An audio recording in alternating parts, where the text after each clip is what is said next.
দেখো, তুমি সহজ সরল ভালো মেয়ে, তাই ভাবছো হয়তো বসে ও তো কনভোকেশনেই গেছে ভাইয়া, অত ভাববো কেন মিছে। এহ, ভাববো কেন মিছে?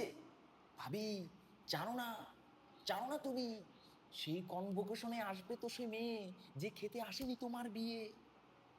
তুমি ভাবি ভেবো না আবার আমি প্যাঁচ লাগাচ্ছি। ভাবি তুমি ভেবো না আবার আমি প্যাঁচ লাগাচ্ছি। আমার খেয়ে দিয়ে কোনো কাজ নেই বুঝি। আমি জাস্ট সত্যিটা বলে যাচ্ছি, পুরনো প্রেম মাথা চাড়া দিয়ে উঠে এইসব অনুষ্ঠানে।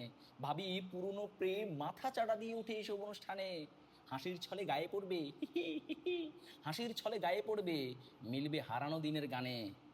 অথচ তুমি কিছু আনতে বললে, তুমি কিছু আনতে বললে যে বলে জ্ঞান জ্ঞান করো না তো, টাকা পয়সা নেই।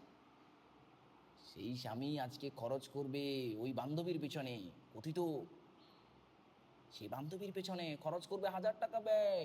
ভাবি বিশ্বাস করো, তোমার স্বামী আজ অপব্যয়ই হবে। আরো আছে, আরো আছে, হই হই রই রই হাহা হি হি হু। সারাদিন হই হই রই রই হাহা হি হি হু। আপনার স্বামী আজকে ভুলে যাবে ঘরে রেখে গেছে সোনার টুকরো বউ। যাই ভাবি, ভালো থাকবেন। এভাবে ছেড়ে দিলে বুঝবেন, কিন্তু বলে যাচ্ছি, এভাবে ছেড়ে দিলে একদিন বুঝবেন, বলে যাচ্ছি।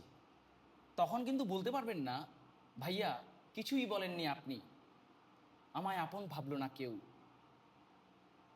বুঝবেন?